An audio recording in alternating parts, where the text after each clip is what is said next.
आज था अदानी का दिन, तो हम डिटेल में डिस्कस करने वाले हैं अदानी के स्टॉक्स के बारे में। मैं आपको चार्ट के ऊपर ले जाके एक एक चीज समझाने की कोशिश करूंगा, इवन न्यूज को भी हम इंटरप्रेट करने की कोशिश करेंगे। पर सबसे पहले एक बेसिक पॉइंट को समझिए। देखिए, अदानी एक समय पे ओवर वैल्यूड था, मुझे पता था, आपको पता था, हर किसी को पता था। फिर अचानक से एक रिपोर्ट आती है हिडनबर्ग की, जिसकी वजह से अदानी का स्टॉक्स 60-70% तक टूट जाता है, काफी मेजर क्रैश आता है। जब वो क्रैश आ चुका होता है, वहां पे मैं यहां पे एक वीडियो बनाता हूं आप सभी के सामने, ये बताते हुए कि क्यों अदानी और यस बैंक में डिफरेंस है। देखिए, जब भी कोई कंपनी फेल होती है, मेजॉरिटी टाइम दो चीजें आपको हमेशा मिल जाएगी। पहले, एक ऐसी कंपनी जो फेल होती है उसमें रिटेलर्स का आपको बहुत मेजर स्टेक मिलेगा और प्रमोटर्स और इंस्टीट्यूशंस के पास कुछ भी नहीं मिलेगा। सेकंड, उस कंपनी का बिजनेस इन दी कोर कुछ है ही नहीं। अदानी के केस में क्या हुआ? अदानी के केस में हमारे सामने प्रमोटर के पास मेजर होल्डिंग थी, एंड सेकंड, बिजनेस तो वो कर रहा था। देखिए, वो बिजनेस की अगेंस्ट में उसको जो वैल्यूएशन मिल रही थी वो ओवर वैल्यूड थी, कम थी, ज्यादा थी, वो एक अलग पॉइंट ऑफ मैटर हो गया। पर अदानी के पास बिजनेस तो था जो काफी सस्टेनेबल है। इसलिए मैंने आपको हमेशा कहा, येस बैंक में सारा का सारा माल था रिटेलर्स के पास, और अदानी के केस में सारा का सारा माल है अदानी के पास। जब माल है सारा का सारा अदानी के पास, तो वहां पे अदानी बिल्कुल फेल हो जाएगा, even with a good business जो बैकग्राउंड में चल रहा है। एक ऐसा बिजनेस है जहां पे आने वाले समय में हमें कैश फ्लोस मिल सकते हैं। थोड़ा सा डिफिकल्ट है, क्या नहीं हो सकता? स्टॉक मार्केट में और लाइफ में कुछ भी नहीं है जो इंपॉसिबल है। हम बात करते हैं प्रोबेबिलिटी की, किस चीज की प्रोबेबिलिटी ज्यादा है, उसके अकॉर्डिंग हमें काम करना पड़ेगा। अब हम चलते हैं स्क्रीन पे, आज की न्यूज को समझते हैं और आगे समझते हैं कि अदानी में क्या एक्सपेक्टेशंस हो सकती है। अदानी के स्टॉक का आज के दिन बढ़ने का मेन कारण यह था कि अदानी वर्सेस हिंडनबर्ग का जो कंप्लीट केस चल रहा था सुप्रीम कोर्ट में, उसमें डिसीजन आया है अदानी के फेवर में और कहा है कि सेबी ने उनका काम किया था और एज सच वहां पे कोई मैनिपुलेशन या फिर बहुत ज्यादा वायलेशन ऑफ रूल्स नहीं देखने को मिले हैं। ऐसा आया है सुप्रीम कोर्ट का जजमेंट, जिसकी वजह से अदानी के स्टॉक्स ने आज के दिन आग लगा दी। एक बार मैंने आपके डेली कैंडलस्टिक पे लगा के रखा है, यहां पे बहुत ओवरवैल्यूड चल रहा था अदानी, न्यूज आई, सीधा टूट के नीचे आया और 1000 के आसपास मार्केट में यहां पे इसने बॉटम बनाया और वहां से एक छोटे से लेवल पे कंसोलिडेट कर रहा था। मैं हमेशा आपको यह बोला था कि एक बार जब ये निकलेगा तो एक अच्छी स्पीड पकड़ सकता है, क्योंकि सारा का सारा माल है अदानी खुद के पास। ऐसा नहीं है कि रिटेलर्स के पास बहुत ज्यादा इसमें माल पड़ा हो, तो यह चीज आपको समझनी पड़ेगी। अब अगर आने वाले समय में हम टेक्निकल्स पे बात करें, तो जैसे ही अदानी 2000 के ऊपर गया है, रेदर 2135 के ऊपर, तो काफी स्ट्रेंथ ये पकड़ चुका है। तो जब तक ये 2135 के ऊपर मेंटेन्ड है, पॉजिटिव स्टेंस अदानी एंटरप्राइज में मेंटेन रहेगा। इमीडिएट रेजिस्टेंस इसको मिल सकता है रफली 2420 के आसपास का, जहां पे अगर ये रेजिस्टेंस फेस करता है इस लेवल के आसपास, तो थोड़ा बहुत जिगजैग कर सकता है और फिर अपने नेक्स्ट मूव के लिए रेडी हो सकता है। पर ओवरऑल अभी जिस तरीके के चार्ट बन रहे हैं, अदानी ने एक अच्छे वॉल्यूम के साथ अपने 50 डे और 20 डे मूविंग एवरेज को रिक्लेम किया है। 200 डे मूविंग एवरेज के आसपास बहुत जा रहा है, ओवरऑल स्ट्रेंथ शो कर रहा है। यहां पे जो ये कंसोलिडेशन का फेस चल रहा था, इस कंसोलिडेशन को फेस को बहुत अच्छी तरीके से ऊपर तोड़ के निकल चुका है। इवन अगर मैं अदानी पोर्ट की बात करूं, तो अदानी पोर्ट में जिस समय अदानी पोर्ट यहां पे था, हमारा यूट्यूब पे लाइव चल रहा था और लाइव में हमने डिस्कस भी किया था कि किस तरीके से हम एक बुलिश स्ट्रैटेजी बना सकते हैं जिसमें 730 के आसपास में मैक्सिमम प्रॉफिट हो जाएगा। वो लेवल आज के दिन आ चुका है और अदानी पोर्ट अदानी ग्रुप की one of the most strength वाली कंपनी है, हम कई बार डिस्कस कर चुके हैं। तो ये आप देख सकते हैं कि जो फॉल का एरिया था उसके आसपास तक सबसे पहले पहुंच गया है अदानी पोर्ट, क्योंकि यह है सबसे ज्यादा कैश रिच, एक ऐसी कंपनी जो सबसे ज्यादा स्ट्रांग है अदानी के कंप्लीट ग्रुप में। आने वाले समय में इंपॉर्टेंट अब सपोर्ट हो जाएगा 665 का अदानी पोर्ट में, ओवरऑल स्ट्रेंथ में है, इसमें भी एक अच्छे वॉल्यूम के साथ ये निकला है, एक अच्छा कंसोलिडेशन दिखा के। अब आने वाले समय में काफी इंपॉर्टेंट होने वाला है अदानी के सारे स्टॉक्स को स्टडी करना, क्योंकि यहां पे एक्शन बरकरार रह सकता है। हो सकता है कि एक बार ये न्यूज बेस्ड एक्शन के बाद ये थोड़ा सा कंसोलिडेट कर जाए, पर अदानी के स्टॉक्स के ऊपर फोकस काफी इंपॉर्टेंट रहेगा। आज के दिन अगर हम मार्केट की भी बात करें, तो ऐसा नहीं है कि मार्केट में सब कुछ चल रहा था। Mid cap, small cap, bank Nifty काफी शांत थे, पर आईटी, मेटल्स और अदानी ग्रुप ने धूम मचा रखी थी, जिसकी वजह से मार्केट बहुत अच्छा था। अब चलते हैं आज के फंडा के ऊपर, सबसे पहले पार्ट से शुरू करते हैं जिसका नाम है मार्केट टुडे। पर उससे पहले आपके लिए एक इंपॉर्टेंट अपडेट है।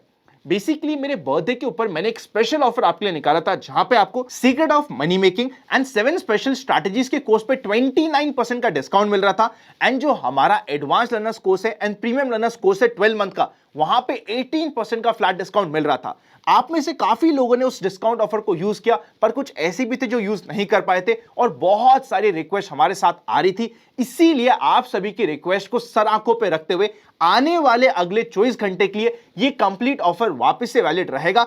इसके बाद कोई भी एक्सटेंशन आपको किसी भी तरीके से नहीं मिलेगा। ये पूरे साल का one of the biggest offer है जो आपको मिल रहा है, यूज करना मत भूलिएगा। चलिए शुरू करते हैं आज का पहला पार्ट जिसका नाम है मार्केट टुडे। सबसे पहले इंडेक्स के ऊपर नजर डालते हैं। सेंसेक्स 0.38% पॉजिटिव, निफ्टी 0.61% पॉजिटिव रहा, बैंक निफ्टी स्लाइटली नेगेटिव था, मिड कैप इंडेक्स 0.63% पॉजिटिव था। ओवरऑल अगर हम ब्रॉडर मार्केट की बात करें तो एवरेज था। 1000 के आसपास स्टॉक एडवांस है, जिसके अगेंस्ट में 1000 के आसपास ही स्टॉक डिक्लाइन हुए। मेटल्स, आईटी ने आज के दिन लीड किया। Private bank, financial services, media, auto ने आज के दिन थोड़ी सी कमजोरी दिखाई। विक्स 12.57 पे है, बहुत ज्यादा कंफर्टेबल है। बहुत जल्दी हम एक ऐसे समय के पास जा रहे हैं जहां पे आपको विक्स बढ़ता हुआ मिल सकता है। Not immediately but certainly, I think अगले 10 दिन के बाद आपको अच्छा एक्शन मिल जाएगा विक्स में भी। निफ्टी की बात करें तो ओपनिंग हुई थी 18,201 के आसपास, जहां पे क्लोजिंग हुई थी उसी के आसपास ओपनिंग। मार्केट ने एक अच्छा वहां पे मूव दिया, उसके बाद एक छोटी सी रेंज में पूरा दिन निकाल दिया। जो मूव मिला था सिर्फ मॉर्निंग में मिला था। हमें कई बार लगता है कि अरे मार्केट ने बहुत अच्छी तेजी करी, पर फिर भी मुझे ड्यूरिंग द डे कुछ ट्रेड नहीं मिली। ट्रेड इसलिए नहीं मिली क्योंकि पूरे दिन, आज के दिन मार्केट फ्लैट था। जो पहले आधी एक घंटे में एक्शन मिलना था वो मिल गया था, उसके बाद फ्लैट सा मार्केट जा चुका था। चलते हैं फाइनल सेक्शन पे जिसका नाम है एक्सपेक्टेशंस फ्रॉम टुमारोज मार्केट। सो ये आ चुका है हमारे सामने निफ्टी का चार्ट। आज के दिन के अगर मोमेंटम की बात करें तो अच्छा ओपनिंग हुई थी, उसके बाद मार्केट में डिप आया और वापस से बाउंस बैक आ चुका था। कल के दिन आपकी 10 ईएमए की स्ट्रैटेजी 5 मिनट के ऊपर काफी यूजफुल हो सकती है। आपको बहुत अच्छी ट्रेड मिल सकती है निफ्टी और बैंक निफ्टी में, ध्यान रखिएगा। मिलती है तो मौका छोड़िएगा मत। अब अगर हम इंपॉर्टेंट लेवल की बात करें तो सबसे पहला इंपॉर्टेंट लेवल हमारे लिए अब रहेगा 18,220 का।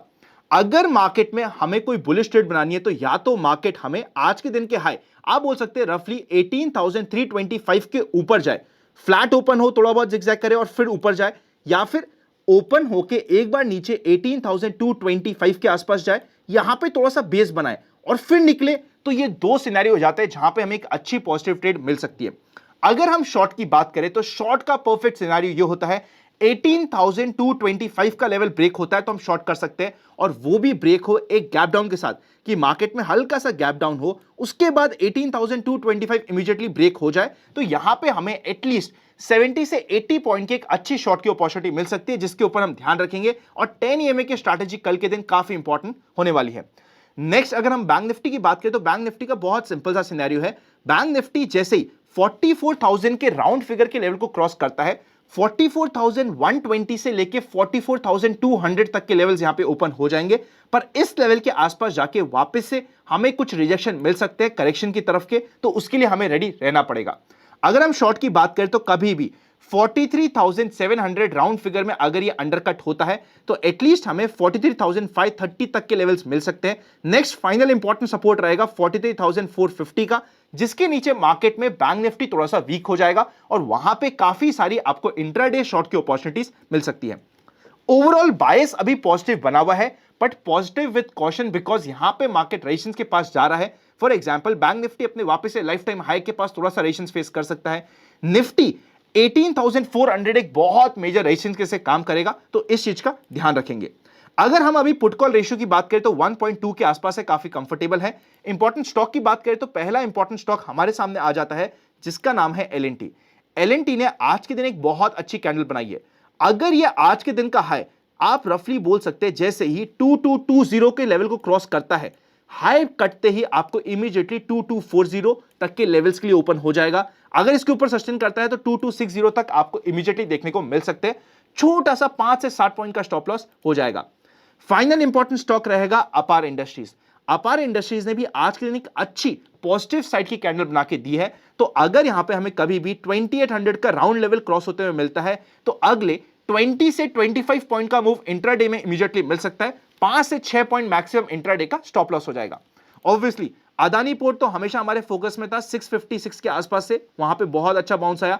इवन हमारी बात हुई थी कि 700 के ऊपर अदानी पोर्ट काफी फोकस में रहेगा, जो आपको ऑलरेडी देखने को मिल ही रहा है। वीडियो अच्छा लगे तो लाइक करे बिना मत जाइएगा। जो एडिशनल ऑफर है वो सिर्फ और सिर्फ 24 घंटे के लिए वैलिड रहेगा, तो इमीडिएटली यूज करना मत भूलिएगा। सी यू वेरी सून।